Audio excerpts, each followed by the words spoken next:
They were two young lovers bound by a promise of forever, a bond so deep that even poverty could not break it, and hardship only drew them closer. But life had other plans. One ordinary afternoon, everything changed. He collapsed, and the doctors delivered a devastating truth. His kidneys were failing. He was dying. And in that moment of fear, she made a decision only true love could inspire. With nothing but compassion in her heart and pain in her eyes, she chose to save him the only way she could.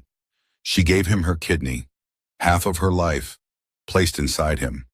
But what happened after his recovery, what he did to the woman who saved his life, will break your heart in ways you never imagined. This is a story of sacrifice, betrayal, and the fragile strength of the human heart.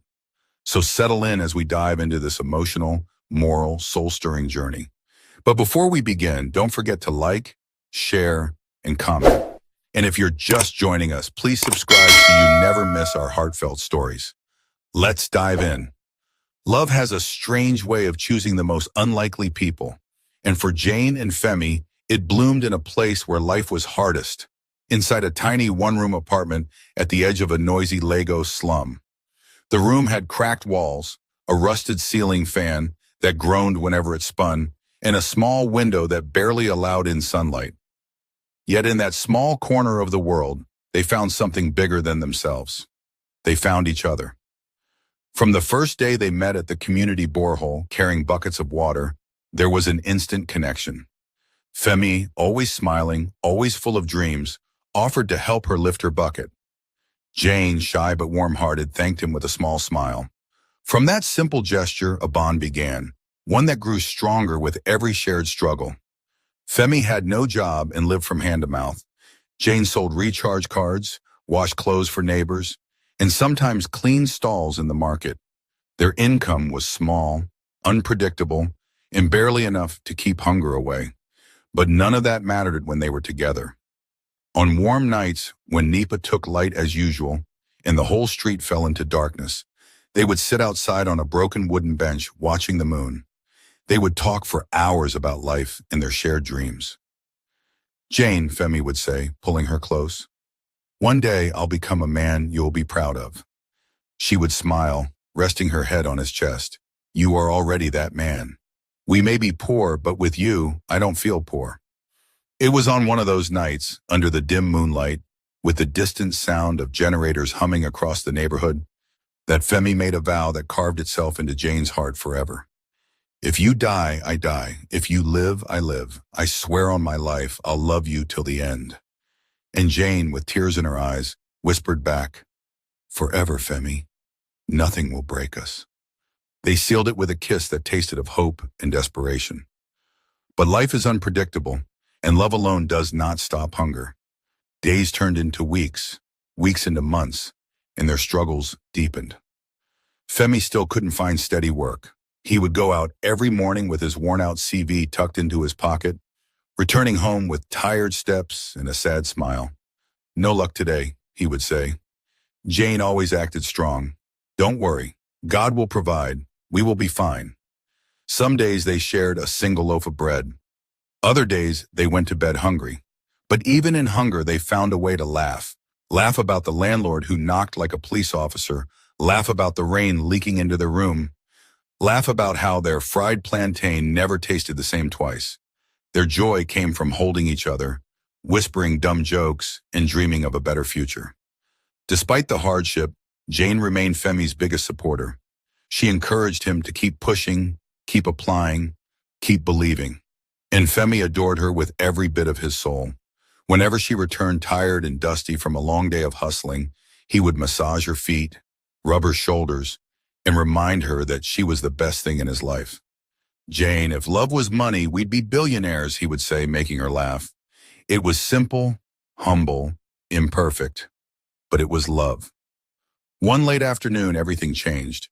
Jane returned home from selling recharge cards and found Femi lying on the floor, sweating heavily, his breath short and painful. Panic surged through her chest. "Femi, what's wrong? Talk to me." He tried to speak, but only gasped weakly. Fear exploded inside her. With the help of neighbors, she rushed him to the nearest hospital.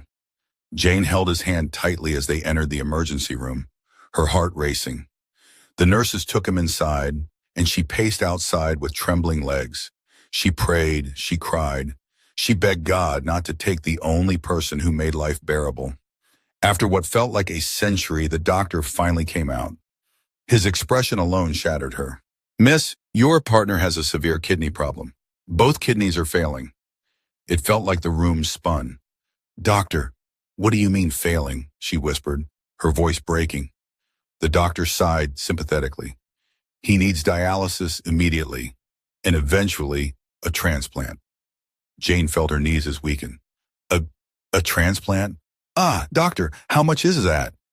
The doctor mentioned an amount that sounded like something only billionaires could afford, an amount Jane and Femi couldn't raise even in 10 years.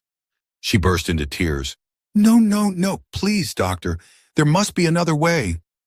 "There is no other way," the doctor said softly. "Without a transplant, he will not survive."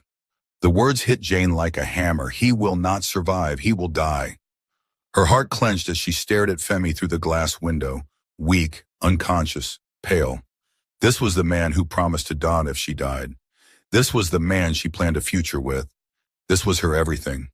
Her world shattered. For days, Jane lived like someone possessed. She begged neighbors for money. She borrowed from friends. She sent messages to old schoolmates, church members, even distant relatives. She sold her clothes, her phone, and any little valuables she owned. She worked double shifts, triple shifts, cleaning, washing, anything she could do. She even approached loan sharks, dangerous men who smiled too widely and offered money at wicked interest rates. But even with all the sacrifice, all the humiliating begging and backbreaking work, she still couldn't raise the required amount. And Femi's health was worsening. His once bright eyes dimmed, his laughter disappeared. Even his voice grew faint. He started waking at night, vomiting, shaking, groaning in pain. Jane would hold him tightly, crying with him. "Please don't die, Femi, please." He would grip her hand weakly. "I don't want to leave you." It was in that storm of desperation that a thought, wild, dangerous, unimaginable, entered Jane's mind. If she couldn't buy a kidney, she would give hers. The idea terrified her. But the fear of losing Femi was worse.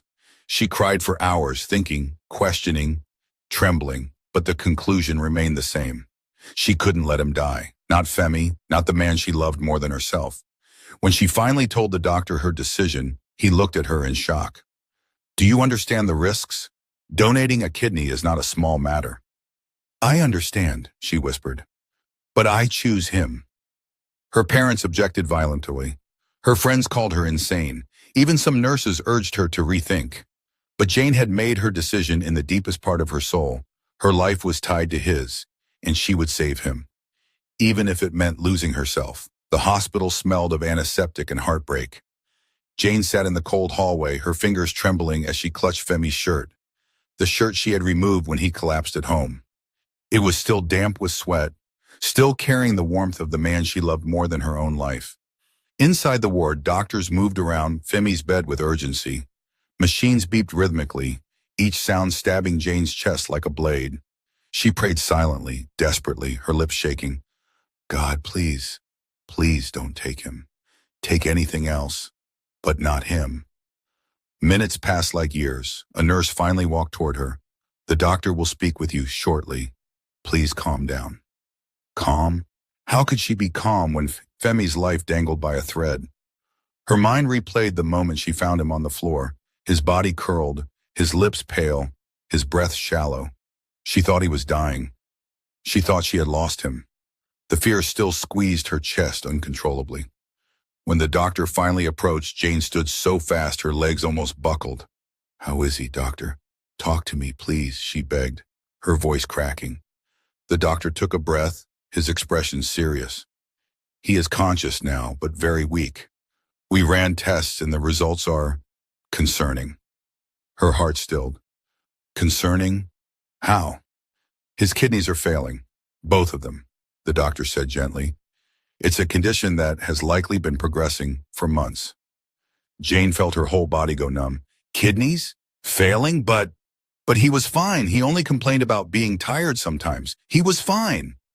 I know this is hard to hear, the doctor continued, but if nothing is done, he will slip into total renal failure. Tears blurred her vision. What do we do? What can save him? For now, he needs immediate dialysis, repeatedly, and eventually, a kidney transplant. The words struck like thunder. She blinked, her breath trapped in her throat. A transplant? But how much does that cost? The doctor hesitated, which frightened her even more. Around 12 to 15 million naira. That includes surgery, recovery, medications, and follow-up sessions. Jane staggered backward as if slapped. Her legs gave way and she sank onto the plastic bench. Millions. That kind of money was like heaven, far beyond the reach of ordinary people like her and Femi. The doctor placed a hand on her shoulder. I can see you care for him deeply, but we must face this realistically. Without a transplant, he won't survive. Her tears fell uncontrollably. She held her face shaking. No, no, God, not Femi. Please. The doctor continued. We can discuss payment plans for dialysis, but even that will be expensive. You need to think very carefully. When Jane entered the ward, Femi lay on the bed, looking like a shadow of the man she knew. His skin was yellowish, his face thin, his eyes sunken. Tubes and wires surrounded him. Jane, he whispered, barely audible. She rushed to him and grabbed his hand. I'm here, baby. I'm not going anywhere. He blinked slowly, tears gathering in his tired eyes. What did the doctor say? Jane forced a smile, wiping her cheeks quickly. Nothing we can't handle, okay? You'll be fine. She didn't want to break him. She didn't want him to lose hope. But he knew. He always sensed her better than she understood herself. Jane, I heard something about kidneys. He swallowed weakly. Am I going to die? Stop it, she snapped sharply, tears spilling again. Don't ever say that. You'll be fine, I promise you. Femi closed his eyes as more tears slipped down his cheek. You deserve better than this life. Better than me. Don't say that, she whispered, laying beside him carefully on the bed, hugging him gently. I only want you. Just you. He relaxed slightly, breathing soft and shallow. I'm scared. I'm scared too, she'd admitted. But we'll fight. We'll fight together. And she did fight. For the next several days, Jane became a warrior. She ran from place to place, begging, pleading, explaining, crying. She borrowed money from neighbors, from her mother's prayer group, from the market women she helped occasionally. She walked to relatives' houses she hadn't seen in years. Many doors closed. Some didn't even open in the first place. Kidney transplant. My sister, that's millions. Oh, I don't have money. Jane, you are a good girl, but I cannot help you with this one. You want to borrow how much? Haba, even me, I'm struggling. People sympathized, but sympathy could not pay hospital bills. She worked like she had never worked before. She cleaned houses until her hands blistered. She washed clothes until her arms hurt. She fetched water for people and carried heavy basins on her head. She slept only a few hours a night, her body weak, but her determination fierce. Every evening, after hustling all day, she would return to the hospital to sit beside Femi, holding his hand while dialysis drained the little strength he had left. Sometimes he would whisper, Jane, you are doing too much. And she would respond, there is nothing like too much when someone you love is dying. But the truth was painful. No matter how hard she tried, the amount she gathered couldn't scratch even a fraction of what they needed. One night, as she walked home alone on a dim road, her legs trembling with exhaustion, she broke down completely. She sank to the ground and cried uncontrollably, her sobs echoing through the quiet street. God, why? Why him? Why now? Why us? She clutched her chest as if trying to hold her heart together. I love him. Isn't that enough? Why isn't love enough to save him? Her tears created wet circles in the dust beneath her. Her body shook from the pain of helplessness. She cried until she had no more tears left. When she finally stood up, wiping her swollen face, she felt something shift inside her. A thought, a dangerous one. A thought formed from hopelessness, desperation, and love. If she could not buy a kidney, she could give one. The next day, she marched into the hospital determined. though fear twisted her stomach. She approached the doctor. "Sir, please. I want to do the test. I want to check if I'm a match." The doctor looked at her as if she had said something outrageous. "You donate your kidney?"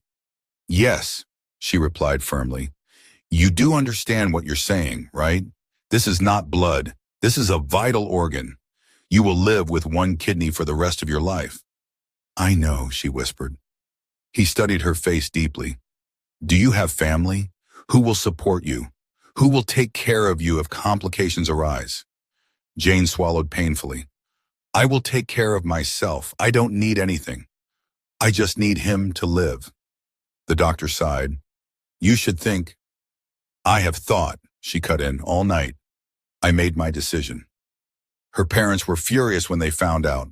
Her mother cried, "Jane, are you mad? You want to risk your life for a man? Are you the first girl to love?" Her father shouted, "If you do this nonsense, don't come back to this house. I did not raise a foolish daughter." Her friends tried to reason with her. "You're only in your 20s. Why would you give up a kidney? What if something happens to you later?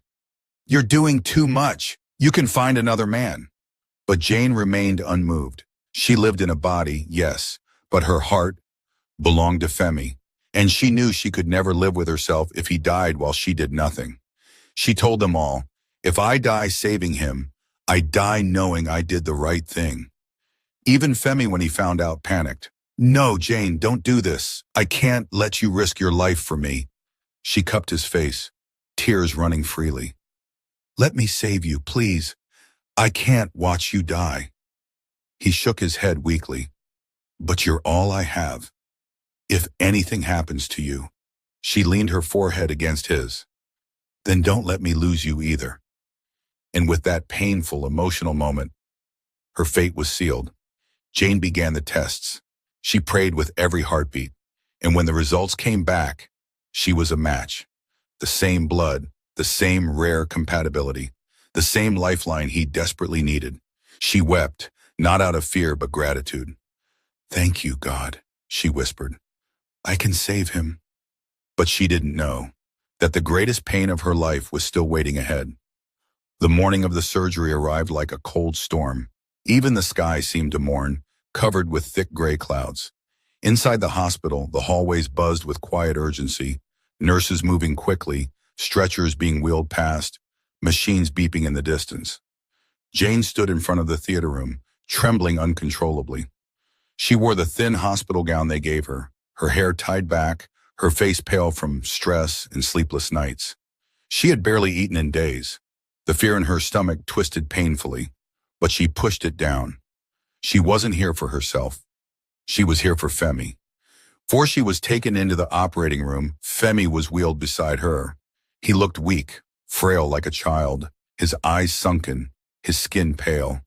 But when he saw Jane, his eyes filled instantly with tears. "Jane," he whispered, reaching for her hand. She took it gently, though her own fingers shook. "I'm here, baby. I'm right here." He swallowed, his voice cracking. "You don't have to do this.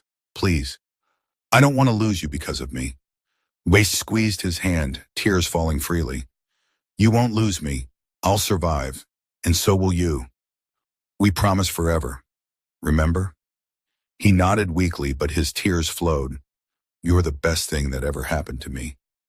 And you're the love of my life." A nurse approached. "We're ready." Their hands slowly separated as the beds rolled away in opposite directions. And as the door closed behind Jane, she whispered a final prayer. "God, don't let me die. Don't let him die." The operating room was freezing. Bright lights hovered above her, blinding. Doctors and nurses moved around her with practiced efficiency. A mask was placed over her face and a calm voice said, "Count backwards from 10. 10, 9, 8. Her voice faded and darkness swallowed her. Hours later, the surgery was complete. Femi's body had accepted her kidney. The transplant was successful. When Jane slowly regained consciousness in the recovery ward, pain rushed through her body like fire. Her throat was dry, her vision blurry, and every breath felt like a battle. She tried to move but cried out softly. The incision burned like a blade inside her. A nurse rushed over. Easy, easy, you're awake, thank God. Jane forced her lips to move. Femi? He's alive, the nurse replied with a gentle smile. And stable. The relief that washed over Jane was overwhelming. She closed her eyes and sobbed weakly. Every inch of her body hurt, but knowing he had survived made the pain worth it. Over the next few days, her recovery was slow and difficult.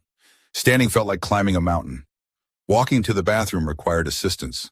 She experienced sharp cramps, dizziness, and exhaustion. Doctors warned her to avoid stress, heavy lifting, and certain foods for the rest of her life. But even in her fragile state, all she thought about was Femi. The first time she was strong enough to visit him, she shuffled into his ward, holding onto the wall for support. When he saw her, he broke down completely. "Jane," he whispered, his voice cracking, "you saved my life." She smiled weakly. "I told you I would." He reached for her hand with trembling fingers. "How do I even thank you? How do I repay you for this?" Jane chuckled softly despite the pain. "You repay me by living. That's all." He pulled her hand to his chest, tears falling. "I swear on my life, Jane, I will love you forever. I will never forget this. Never." The sincerity in his eyes melted her completely. They cried together, two young lovers who had survived the kind of storm that destroys many relationships. They healed side by side. Jane would sit on Femi's bed, feeding him slowly, helping him sip water, brushing his hair, wiping his forehead. Even with pain shooting through her body, she gave him everything she had left.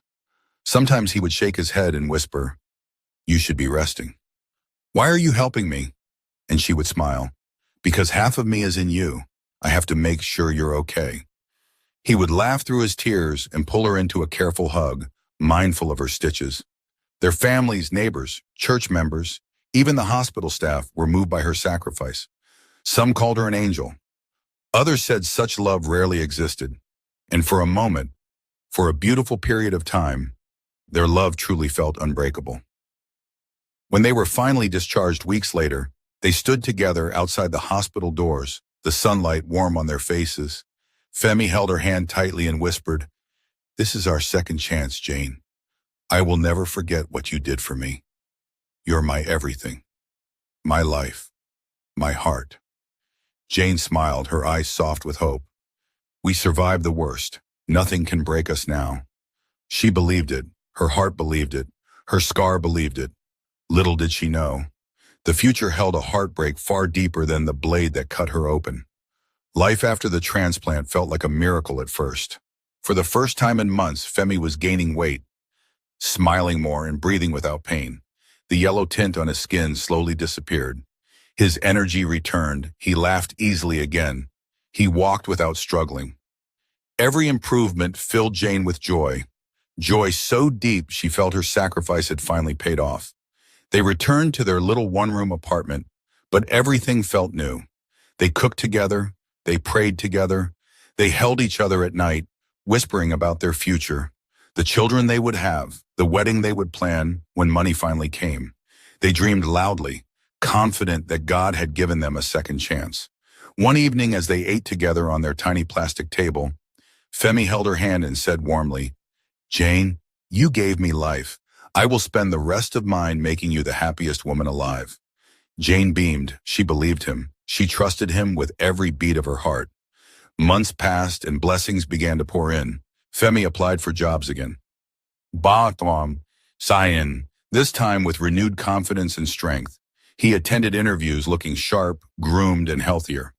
Soon he landed an opportunity at a prestigious company through a woman he met during a professional training program. Her name was Cynthia. According to him, she was just a facilitator, someone who saw potential in him and promised to recommend him for a position. Jane was genuinely happy. She even prayed for the woman. "God bless her for helping my Femi," she whispered each night. Femi soon started the BUM, earning more money than he ever had in his entire life. Their finances improved. They could finally afford decent meals. Jane reduced her multiple stressful hustles and focused on running a small provision stall. For the first time in years, she didn't feel exhausted. She didn't feel afraid. They celebrated every little progress like a victory. Femi always looked into her eyes and said, I owe you everything. And Jane truly believed this was the beginning of their forever. Then the changes began. At first they were small, barely noticeable. Femi started coming home late from work. He said he was networking, bonding with his new team, or attending office development meetings. Jane believed him. He started dressing differently, expensive shirts, new shoes, costly perfumes she didn't know he could afford. He said it was for the job. Jane believed him.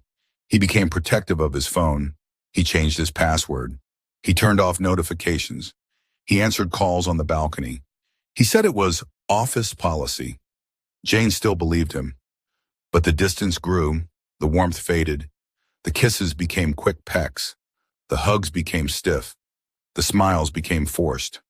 One night, Femi arrived home smelling of a strange perfume, sweet, bold, expensive. Jane inhaled it and felt a sting in her chest. Where did you go after work? She asked gently. Why are you monitoring me? He snapped back quickly. Monitor? Femi, I'm just asking. Don't start, Jane. I've had a long day. She fell silent, swallowing her pain. She didn't want to fight, not with a man whose life she fought to save, not with a man carrying half of her inside him. Days turned into weeks, and Femi drifted further away. He stopped praying with her. He stopped holding her at night. He called her too clingy, too emotional, too insecure. Every word felt like a knife. One evening, after cooking his favorite meal, yam porridge with smoked fish, Jane waited for him excitedly. She wanted to bond again. She wanted to talk. She wanted her man back. But Femi walked in with his tie loosened and a cold expression. He didn't greet her. He didn't look at her food. Instead, he dropped a brown envelope on the table. We need to talk, he said flatly. Her throat tightened. Okay, Dim, I'm listening. He took a deep breath, refusing to meet her eyes. Jane, I've found someone else. Her heart stopped. Someone else? Femi? What are you saying? Her name is Cynthia, he continued, his voice emotionless. She's the one who helped me get the job. Jane shook her head in disbelief. Femi? After everything? After the surgery? After what I did for you? He exhaled sharply, irritated. That's exactly the problem, Jane. You always bring that up. You suffocate me with guilt. Guilt? She gasped. I gave you my kidney. And I appreciate it, he said coldly. Which is why I'm giving you this. He pushed the envelope toward her. Jane's hands trembled as she opened it. A check. $5,000. For your kidney, he said. She felt the world spin. Femi, what is this? What do you mean for my kidney? Is my love something you can buy? My life? My body? Femi sighed impatiently. Jane, let's be realistic. I need to think about my future, about my children. I want them to have a beautiful, sophisticated mother, someone with class. The words hit her like bullets. You're not very beautiful, Jane, he added coldly. I'm sorry, but I have to be honest. Cynthia's different. Her knees weakened. She grabbed the chair before she collapsed. Femi, you promised me forever. He shrugged. I changed. Life changed me. Money changed things. Love isn't enough anymore. Her tears fell uncontrollably. After everything I sacrificed, you still choose another woman? He turned away. I choose a better life. Jane broke. She left the house with her heart in pieces, her soul crushed, her world shattered beyond recognition. Every step she took felt like she was walking through fire. Her scar burned. Her chest ached. Her spirit bled. She whispered repeatedly, he took my kidney and broke my heart. But she didn't know. Her heartbreak was only the beginning. In the days that followed, Jane lived inside a fog, a heavy, suffocating haze of heartbreak and betrayal. She moved like a ghost, drifting through life without purpose. Her body felt like an empty shell. Her soul felt torn beyond repair. Every morning she woke with the same stabbing reminder. She had given Femi her kidney, and he had repaid her with abandonment. She couldn't eat. She couldn't sleep. She couldn't think straight. Her neighbors noticed her sunken eyes and trembling hands. Some whispered in pity, others in mockery. That girl? the one who donated kidney for love. Ah, she don't suffer, oh. I heard he left her, imagine, after all her sacrifice. She was foolish. Who risks their life for a man? The words pierced her like arrows. She started avoiding people. She stopped going to church. She shut her phone off for weeks. She stayed indoors, lying on her thin mattress, staring blankly at the ceiling. Nights were the worst. Every time she closed her eyes, she heard Femi's voice saying, "You're not very beautiful. I want my kids to have a beautiful mother. This is for your kidney. I choose a better life." Those words haunted her. They echoed through her mind until she screamed into her pillow. Sometimes she pressed her hand against the long surgical scar on her side and cried violently. She bled for him. She opened her body for him. She risked her life for him. She lived with only one kidney because of him. And yet, he discarded her like disposable waste. The pain turned into bitterness. The bitterness turned into anger. The anger hardened into rage. But the rage did not remain rage. It mutated into something darker. One afternoon, after nearly a month of living like a shadow, Jane walked to the mirror. Her reflection startled her. Her once bright eyes were hollow. Her cheeks were sunken. Her lips were dry and cracked. Her hair was scattered. She wasn't the Jane Femi once loved. She wasn't even the Jane she recognized. She touched the mirror with trembling fingers. "Why did I do it?" she whispered.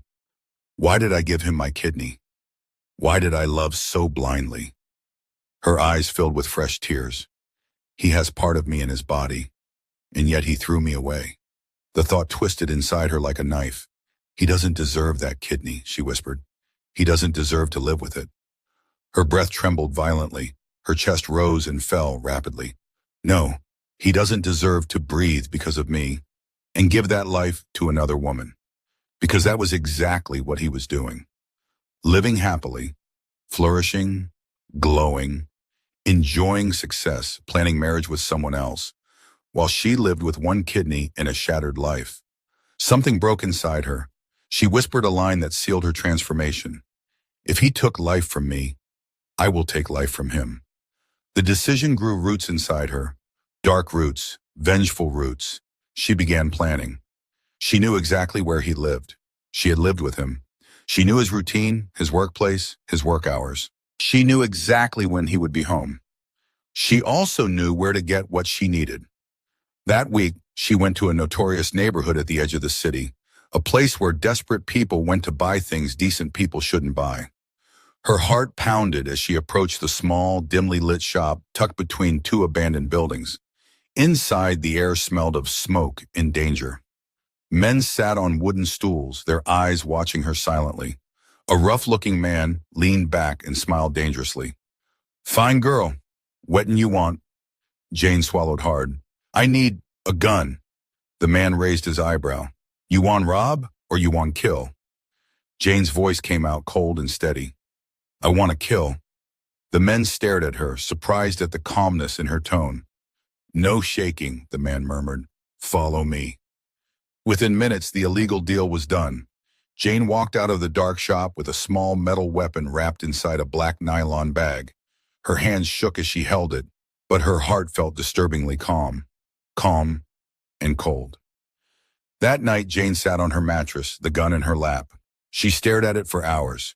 Her mind replayed her entire history with Femi, how they met, how he held her when she cried, how they shared hunger, how they shared dreams, how she almost died on an operating table to save him. Every memory burned, every sacrifice hurt, every promise tasted bitter. She wiped her tears and whispered, "He killed my future. He killed my heart. The only thing left for him is death." Her body trembled from both fear and fury. Her hands tightened around the gun. "I will end this. Tonight." On the evening she chose to kill him, darkness covered the sky like a heavy cloth. Thunder rumbled in the distance, as if the heavens themselves were warning her. But Jane didn't care. She wore a black hoodie, tied her hair tightly, wiped her face clean, and tucked the gun into her bag. Her steps were cold, determined, and slow as she approached Femi's compound. Her heart raced, but her mind was steady. As she got closer, she whispered, "You took half of me. Tonight, I take all of you." But something strange happened before she reached his door. A loud sound echoed from inside. A gunshot. Jane froze. Her heart jumped into her throat. "What was that?" she whispered in fear. Before she could react, the front door burst open and a woman ran out. Cynthia. The elegant woman was disheveled, her hair scattered, her clothes stained with what looked like blood. Her hands shook violently as she gripped a gun. Her face looked wild, eyes wide, lips trembling, like someone battling inner demons. Jane's breath caught in her throat. Cynthia was a psychosis addict. Femi mentioned nothing about this. He probably didn't know. The woman stumbled, muttering nonsense before rushing into the street and disappearing into the night. Jane stood rooted in fear. Did she shoot him? Her bag slipped from her shoulder. Her weapon suddenly felt meaningless. Her legs moved before her mind caught up. She ran into the house. Inside, she found Femi lying on the floor, bleeding, barely conscious. Blood pooled around him. His chest rose and fell weakly. His eyes opened slightly when he heard her. Jane, he whispered, choking on his breath. Her heart twisted painfully. Femi! He reached a trembling hand toward her. I'm sorry. I'm sorry for how I treated you. His voice cracked. Please, help me, save me. Jane stood still, frozen by a storm of emotions. Love, anger, betrayal, hurt, confusion. The gun was still in her hand. The man she once died for. The man who broke her. The man who carried her kidney. Was now begging her for life. Her tears fell uncontrollably. Should she help him? Or should she walk away and let karma finish the work? The night was thick with tension, silent, unmoving, suffocating. Every sound in the house echoed like thunder in Jane's ears as she stared at the man bleeding on the cold tiled floor. Femi, the man she once loved so deeply that she gave him half her life. The man she once fought heaven and earth to save. The man who repaid her sacrifice with betrayal. Now he lay before her drenched in blood, gasping like a dying animal, reaching out to her with trembling fingers. Jane, he whispered, voice weak and broken. Jane froze. The gun slipped slightly in her palm. Her heart hammered violently as conflicting emotions crashed inside her. Rage, love, disappointment, fear, heartbreak, vengeance, and something she didn't want to name. Pity. She took one shaky step closer. His eyes met hers, full of pain and desperation. Please, he whimpered. I need help. Don't leave me. Jane felt her throat tighten as tears stung her eyes. Why are you calling me? She whispered, her voice trembling. Why not call the woman you left me for? Femi blinked weakly. She shot me. Jane's breath caught. You mean Cynthia pulled the trigger? He coughed, blood dribbling from the corner of his mouth. She got angry. Jealous? She said I was cheating. She said she would ruin me the way she ruins all the men who lie to her. Jane's body trembled. So the woman he chose over her, the woman he abandoned her for, was mentally unstable. A threat, a ticking bomb he willingly embraced. Femi clutched his stomach, groaning. I didn't know she had psychosis episodes. She hides it. Oh God, Jane. Jane's chest rose and fell with heavy breaths. Part of her wanted to scream, this is what you chose. Another part whispered, but he is still a human being. Another part echoed, but he broke you. Another part begged, but you once loved him. She didn't trust herself. She felt like she might burst. Femi tried to lift his head, but collapsed again. His voice was barely a whisper. Please don't leave me to die. Jane shut her eyes, tears dripping down her cheeks. She remembered holding his hand during dialysis. She remembered praying over him in the hospital. She remembered donating her kidney while her mother cried and begged her to stop. She remembered waking in agony after the surgery. She remembered feeding him, bathing him, massaging him as he healed. She remembered his promise, I will love you forever. And then she remembered the day he dropped the check on the table. This is for your kidney. You're not beautiful enough. I choose a better life. Her heartbeat slammed painfully against her ribs. Her hand tightened around the gun. I came here to kill you, she said in a low whisper. Femi's eyes widened in horror. What? Jane's tears fell freely. I wanted to end you, she continued. I wanted you to feel the pain you made me live with. Femi's chin trembled. I'm sorry, I swear, I was foolish. Jane let out a bitter laugh. Sorry? After everything I sacrificed for you? After I gave you half of my life? After you replaced me like trash? He dragged in a weak, shaky breath. I was wrong. I was blind. I let money change me. I hurt you because I was stupid and insecure that Cynthia made me feel like a big man, like someone important.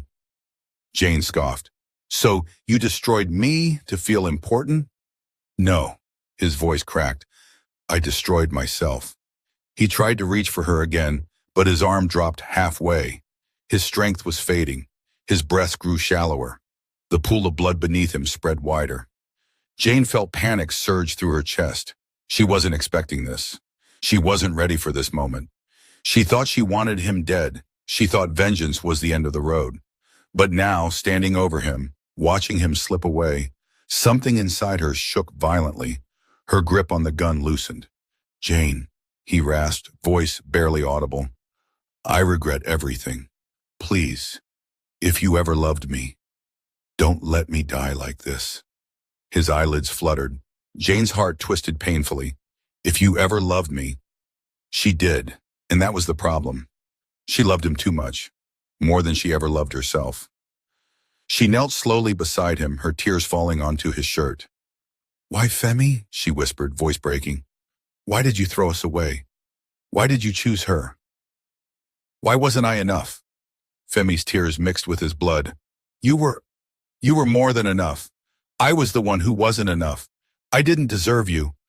I was scared you would realize you were too good for me and leave me. So I tried to build a life that made me look worthy. Jane covered her mouth, sobbing. But you left me first, she cried. You broke me. I know, he sobbed. I'm sorry. Please help me. His voice faded. Jane looked at him, really looked at him. This wasn't the confident, arrogant man who pushed her away. This was the man she met years ago. The man who lifted buckets with her at the borehole. The man who held her in the dark and said, if you die, I die. The man she loved so deeply she had carved her body open just to save him. But this was also the man who shattered her heart into dust. The man who made her feel worthless. The man who took her sacrifice and threw it away. Jane's chest heaved with sobs. The gun trembled in her hand. She looked at Femi's weak, fading form. Two voices battled inside her. He deserves this. No human deserves to die this way. This is karma.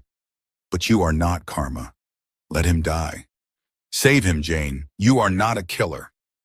Her whole world narrowed into a single moment, a single decision, a single heartbeat. She lifted her hand, slowly, shaking, then lowered the gun to the floor. It hit the tiles with a soft clatter. Jane whispered through trembling lips, I don't know what to do. She stood there motionless, crying, weeping, broken, and now the question remains, should Jane save Femi, or should she let him face the consequences of his actions? What would you do if you were in Jane's shoes? Share your thoughts in the comment section. We'd love to hear from you. And don't forget to like, share, and subscribe for more powerful moral stories. If you'd love to see part 2 of this emotional journey, tell us below. God bless you.